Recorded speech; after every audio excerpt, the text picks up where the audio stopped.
we are going to do something very unusual. We have these conversations often, but off camera. So I'm very pleased to be having a live Facebook conversation with my colleague, my big sister, Dr. Tolin Voko. I hope you guys can hear us from where you are. Can I get an indication that you guys can hear us? You can, eh? Okay. I've seen an indication on the top right of the screen. So, guys, we are going to have a conversation about a very pertinent issue, which most of us are familiar with, even though we do not have the know-how or even the formula of making it work. So, my colleague here, Dr. Tolin Voko, is a clinical psychologist who I'm going to have a conversation with about romantic relationships. Welcome to the show, Doc. Thanks, Puti. I'm happy to be here. People are already showing you love there. I'm seeing love emojis on the right, the ones that are going up and down. They're saying they're happy to see you. They're welcoming you in grand style. No, thank you.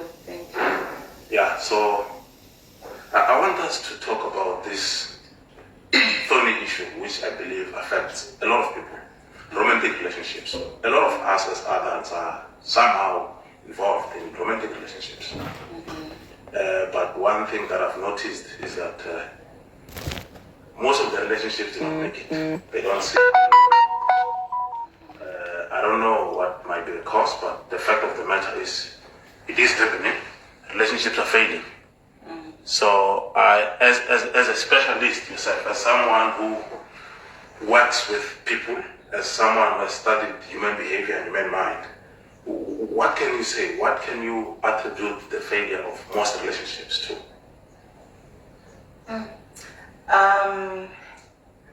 I think firstly, it won't be just one factor, right? There would be a number of factors. But I usually say one of the things that we don't do well when we get into a relationship, any relationship is like a system. So we don't use the same principles that we would use in any other system. For an example, when you're going for a job, Yeah. and you know which job you are applying for, you know what is exciting you and interesting you with a job. Is it what do you call it? The cost to company? Is it the culture? Is it all of those things, right? Which is why you're going to pitch for the job. Yeah. So there is clarity in terms of the spec of what you want to go into. Now, I'm just using those principles as general principles of getting into a system, like a work space. Now, a relationship is a system. You're getting yourself into a system. Now, we get into a relationship most of the time with no spec. You don't know what you want in a relationship. You don't know what you want in a person that you are going to be relationshiping with. All right? So I usually say one of the things that makes a relationships get challenged is one, not having that spec of what is it that I want in a relationship. Of course, let's say you've got 10 characteristics that you want in a person in a relationship. Unless you've made that person yourself, you will get the 10 characteristics. So it's almost impossible to get all the 10 characteristics. So I usually say, narrow it down then to say, these are 10 characteristics that I would like to have in a person in a relationship, like to have. But because I am mindful that I might not get all 10 characteristics, what are the negotiables of the 10? what are the non-negotiables? So immediately now I'm narrowing it down to non-negotiables. If I have these 3 things that must be there by fire, by force, then I can be able to say, if these 3 things are not in this relationship, I'm not going to get into a relationship. So I think for me, that is the first failure or the first challenge. So in fact, it means we start relationships with the hope of making it, but without having the right tools that are required to make a relationship work. You've put it right. We are not fair. I think we are not fair to ourselves. You know, one other thing that I've realized is that one's background and the upbringing and all of that, all those factors play a role in shaping a person. Precisely. But in some cases, you find that we are in denial of these backgrounds. We don't acknowledge that these backgrounds can shape us. Yes. Then when we enter into this romantic relationship, those behaviors, those traits start to manifest in this current relationship. Yes. And we call it, psychologically, we call it subconscious experiences. So when I get into any relationship, I bring my upbringing, right? I bring my experiences from, my parents, my relatives, my community, what I've experienced as I was going through imijolo, right? The issues that I've dealt with or not dealt with. So by the time I am in this relationship, I am actually a consolidation of all those experiences. And so, that is a challenge. That is scaring me because in a way, it's my thinking. I get a sense that maybe before one commits in a romantic relationship, we need to declutter. We need to find a way of trying to reboot the system. Because most of our systems, looking at where we're coming from, the broken families we're coming from, the unhealthy habits that we learned, I don't think they can help us sustain relationships. No, precise. But when we meet, we are excited. We are looking at the here and now, and we're forgetting about where we're coming from and who we are. No, precisely. And part of what makes it difficult for us to declutter is also because we kind of play, in this day and age, most people plan their lives. So I'm born, I finish school, the next big thing to happen, I have to go to varsity, the next big thing to happen, I get a job, I buy a townhouse, I buy a car, so I must be in a relationship. Do you understand what I'm saying? So we literally treating the relationship as the next project, right? Now, there's no time to declutter because you've not thought about all these things that you need to process, and why then do you need to get into this next step, which is the relationship? Because remember, unlike the other projects, which is studying, getting a job and being those other projects, you could easily do them by yourself, because whatever you put in, you can get, as much and even more. But now when you're getting into a relationship, there is another person who you can't control what they think, what they do, their belief system, and. Yeah. And now you've got your set way of how you want things to be. And there is definitely going to be a clash. It's very sad because, to be quite honest, majority of us entered into committed relationships without decluttering or without even being sure of what we're trying to do. We're just fulfilling a community or societal expectation. But to get married because now it's we're the next big project. I have to get married. I'm now 30, everybody's starting to ask questions, and I'm working, I've got my own money, what is happening, you know?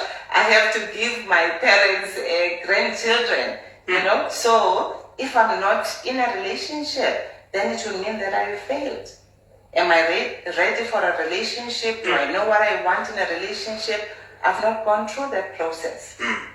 And, you know, chances are I'm also going to meet another person who's in the same space, who also wants, you know, the next big project, so that we can help each other, you know, to do 50-50 in buying another house or whatever the case might be. But what is this that we are getting ourselves into, which is the relationship?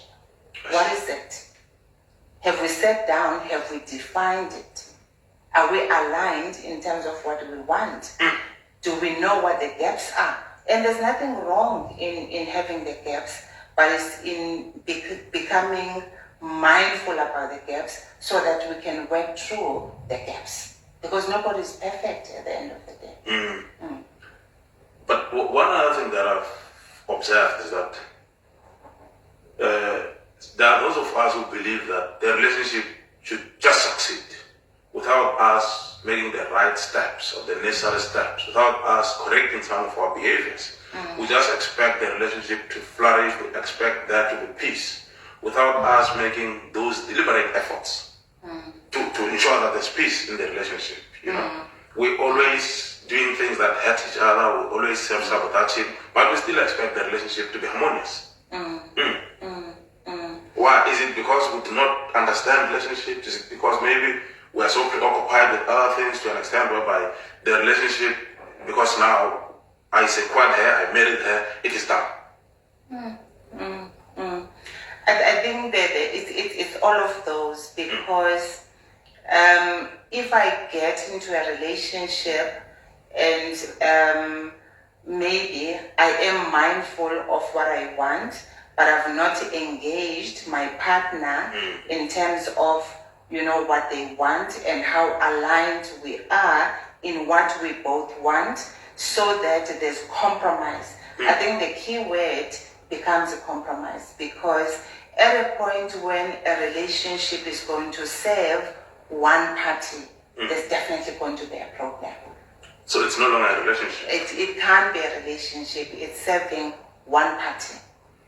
And another thing that I've picked up in relationships is that we tend to lose ourselves in relationships. What can you say about that?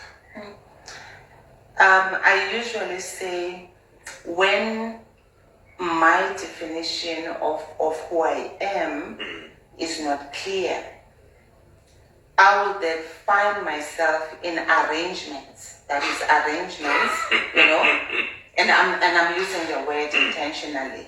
Arrangements, basically meaning relationships that are also not clear. You understand? So for me to be clear about what I want, I first, that decluttering that you were talking about, I need to go back to find out, Uguti, who am I, all right? What are my strengths? What are the things that I need to work on in making myself a better person? What are some of maybe issues of rejection that I'm still carrying from my upbringing, from my past, and how do I work those so that as I get to be in a relationship, those issues don't stand in the way of the other person experiencing the best of me, but also me being the best of myself. You understand? Yeah. So when we are not clear, that is when we compromise ourselves, because again, remember the issue of the project, because I want this thing so much. So even when I'm not happy, I'm not going to say I'm not happy, because I'm scared that maybe the other person is going to leave me. But guess what? They're going to leave me anyway, because at some point I will get tired of suppressing, you know, myself. So at a point when now my true self is coming out, the other person is going to be confused because that is not the person that they got attracted to. The real person is now coming out, not the person that they got attracted to. Do you understand? Yeah. So I was suppressing myself because I so much wanted this relationship. Meaning that the picture that I saw, or the picture that was projected to me, was not necessarily the true picture of who you are. Definitely, and it can't be sustainable because at some point I will want to, To be go myself. I will want to go to the core of who I am. Ish. The other person is confused, like I said, because now it's not the same person. Maybe. And that is when people start saying the other person has changed. Do you understand? Yeah. Because the experience of the person now is not the same experience that they had when the relationship started. I see. But how do we then close this gap? Because to me, this is a very big gap. The reason why I'm saying this is because there are other factors that play out as the relationship grows. For instance, the involvement of in-laws, protection of each other from your own family, issues of the involvement of friends, or how far can you keep friends into the relationship, how you resolve conflicts, your relationship with money, how you should discipline children or even raise them. Because, for instance, it might happen that we meet now and we're in good terms, start to build this relationship. But then when children come, the dynamics change. And as a result of that, when I want to raise my children, I might want to raise them the way I was raised in my own family. And you might also want to raise them according to what you thought worked in your family of origin. Okay. So how do we then bridge this gap? Do you think maybe premarital counseling can assist in this? Premarital counseling, definitely it can assist. And within premarital counseling, there's also a need not to just see the couple jointly, but to also have individual sessions whereby the therapist can be able to work with individual issues that can impact negatively on the relationship. And it is during this process, can you see what is a process? Because there needs to be individual sessions, then there needs to be couple sessions. You understand? You can do it either way. You keep having the individual, the couple, the individual, the couple. So within these sessions, in the individual sessions, that is when the decluttering is going to be happening, all right? And not to say that you are hiding the issues, but there are issues that will be individual, that will not necessarily, I would say, be having a place in the couple session. So they can be or need to be dealt with, individual. Let's say childhood traumas and whatever the case might be, issues with exes, you understand, right? Now, within the couple session, one of the things that needs to be worked on is going to be having a clear definition of the relationship. What is it that we are getting ourselves into? And that is important because people always assume that when we say, let's have a clear definition of marriage, we're talking about marriage generally. No, we are talking about this marriage. So there can be 5 marriages, meaning 10 people, right? But remember, all these 5 marriages are different. And there's no right or wrong. But each of these 5 couples needs to be able to say what is going to work for our own marriage. So they need to have their own definition of marriage, and within that, find alignment. Basically meaning, what are the issues that they easily align on, but within that, build on and enhance those issues. What are the issues that they find gaps, in, then build on and work on those gaps. Then after the definition of marriage, the next exercise is going to be the definition of roles within this marriage again. So let's put the role of the husband for this marriage. What is your understanding of the role of the husband? What is your understanding of the role of the husband? Let's align that. Let's go into the understanding of the role of the wife. What is, same thing. So again, we align the understanding of the roles. So when we have aligned definition of marriage, definition of roles, it then becomes easier to then talk about expectations, right? So this is when the issues of how many kids do we want to have, how are we going to parent, how are we going to manage our finances, and the other very critical issue is, can we also define family? This is when the issue of the in-laws comes in. So is family for you the nuclear family, meaning your spouse and your children, or does it include the siblings and the parents and parents-in-laws? Do you understand? So there also is a need to align the definition of family. Very profound. And I can see that people are waving, people are clapping, people are admiring the conversation that we're having. And I'm hoping that we can keep on giving them a taste of what we do. Guys, like I've indicated, she's a very busy professional. I just stole a bit of her time in between sessions. But like I always say to you, we are based at Netcare Jacaranda Hospital, whereby we run a mental health facility consisting of a team of health professionals referred to as the MDT. We have a psychiatrist by the name of Dr. Lawrence. We have the clinical psychologist, Dr. Tolu Mvoko, the one I'm with here. Then we've got myself, Niko Mabunda, the social worker. We've got our occupational therapist, Lucy, and our physiotherapist, Sister Ina Mabaso. So I know there are those of you who want to engage here, there are those of you who might even want to pose questions. Due to time, guys, we won't be able to take those questions, but I'll note them and I will be able to respond to them when I have my evening shows. So I'm sure you can hear, she's an expert. She's done this so many times. In fact, she's even my mentor in the workspace. So we are going to have her more often. In fact, my dream is to one day have a couples retreat of some sort where we need to talk about these things. We need to come face to face with these issues and find a way of making it work.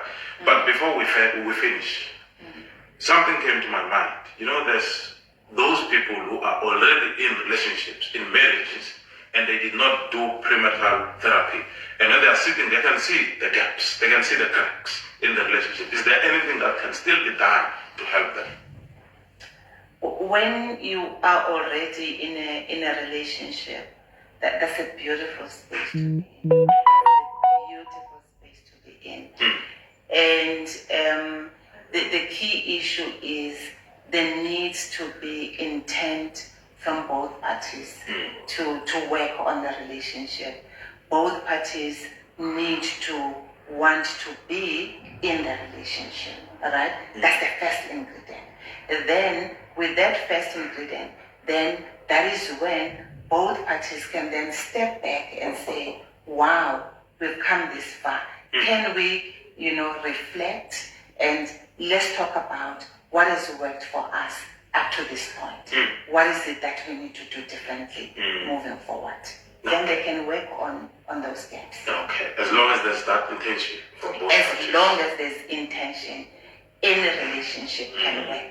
But the intention, again, must be on both sides. Because remember, the intention must be on both sides. You can't be on a relationship by yourself. I fully agree. The two should be committed to making it work. Yes. Yeah, so I think it would be fair for me to take this opportunity and thank you for dedicating this much time to our viewers, our clients. Some of them are our patients, by the way. Okay. Some of them are our colleagues. Some of them are our sisters. Some are friends. You know, with friends, we don't even get a chance when we're socializing to be talking therapy. True. So they're getting a taste of what we do when we say we're going to the office. So let me take this opportunity and thank you once again for dedicating this much time and sharing your expertise with us. We really appreciate you. And I can tell you, there's going to be a lot of people who will want your services one-on-one. I'll bring them. Okay. Thanks to you. Okay. Thanks to you. He's my brother. He's my little brother. Thank you. Thank you, guys. Enjoy your day. Enjoy your day.